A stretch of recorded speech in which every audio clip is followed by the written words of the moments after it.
December 6, 1939, the Karelian Isthmus, southern Finland. The thermometer reads -25 degrees Celsius. The pines creak like bones.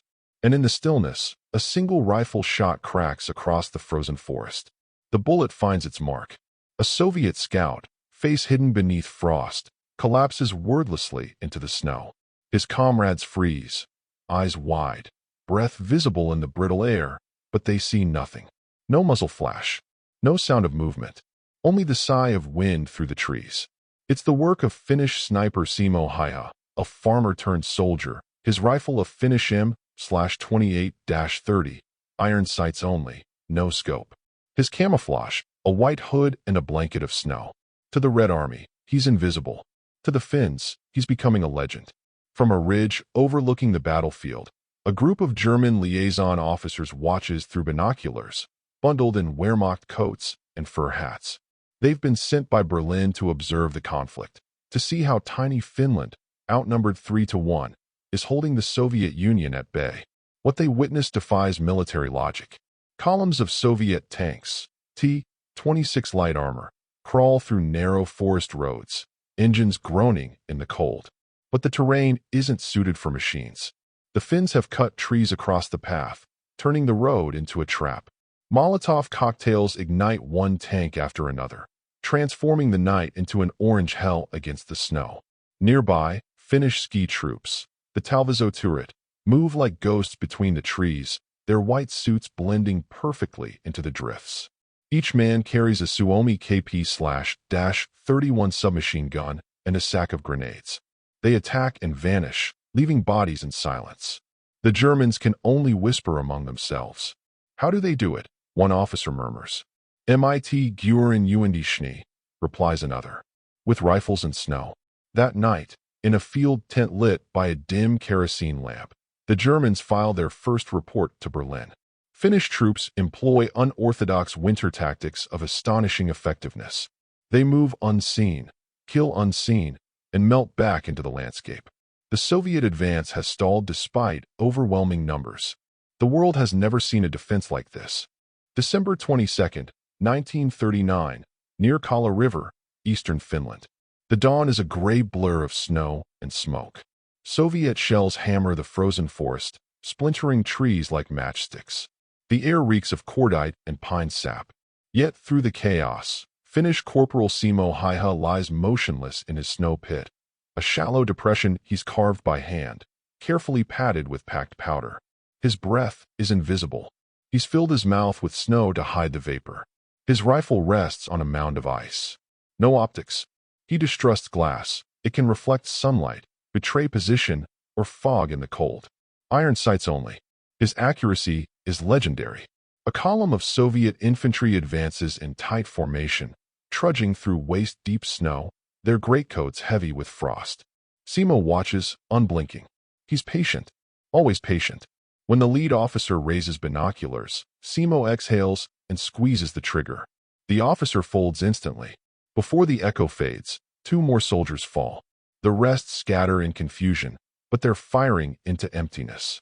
A Finnish runner approaches, crouching low. "You've got another 20 today," he whispers, sliding into cover. Simo simply nods, checks his rifle bolt, and adjusts his aim again.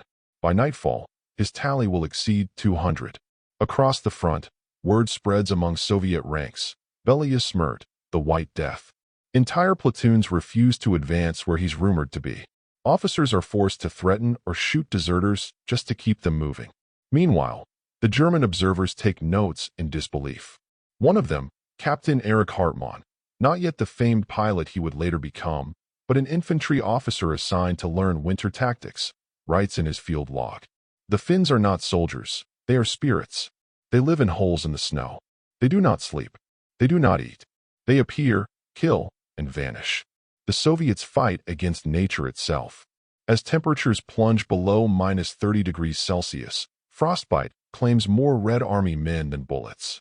Engines seize, rifles jam, and the simple act of breathing cuts the lungs like glass.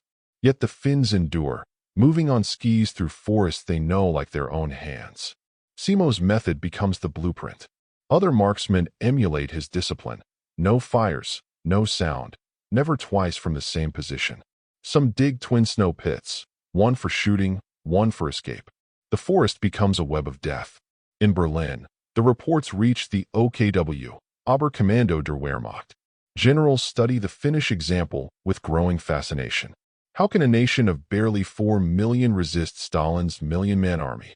The answer lies not in numbers, but in preparation, terrain, and will. At Kala, one Finnish officer puts it simply, Kala kestää. Kala will hold. And it does. Against all odds. January 10, 1940, near Suomussalmi, northern Finland. The aurora shimmers faintly above the snowfields as the temperature sinks to -40 degrees Celsius. Beneath the northern lights, the Red Army's 44th Rifle Division struggles to move its trucks and tanks through the endless forest roads, narrow, twisting paths carved between frozen lakes. Their engines choke, men huddle around oil drum fires, and wolves howl in the distance. Then, silence. A Finnish ski patrol glides soundlessly along the ridgeline. They're lean, pale-faced men wrapped in white. The Sisai units, elite forest commandos. Their skis make no sound on the powder, their breath barely visible.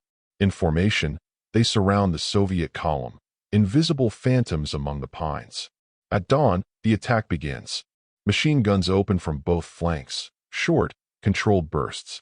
Molotov cocktails arc through the gray light, smashing into truck beds loaded with fuel. Flames roar upward.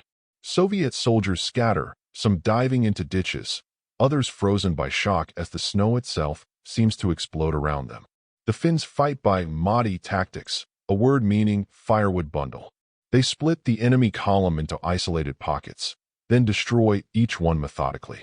No frontal assaults, no heroics, just precision and patience. By midday, the forest is a maze of wrecked T-26 tanks, burnt sleds, and abandoned field kitchens. The smell of diesel hangs heavy over the snow.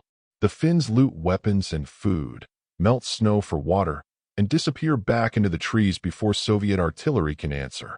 From a ridge, Major Karl von Brandenstein, one of the German attaches attached to the Finnish command, watches through field glasses. He records in his diary that evening, "I have seen what discipline and knowledge of terrain can do. These men have turned the wilderness into a weapon. A single company of them achieves what battalions of ours could not."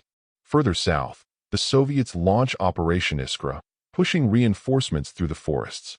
Yet their columns meet the same fate. Finnish patrols strike, vanish, and strike again. Horses collapse. Radios fail. Frostbite cripples the rest.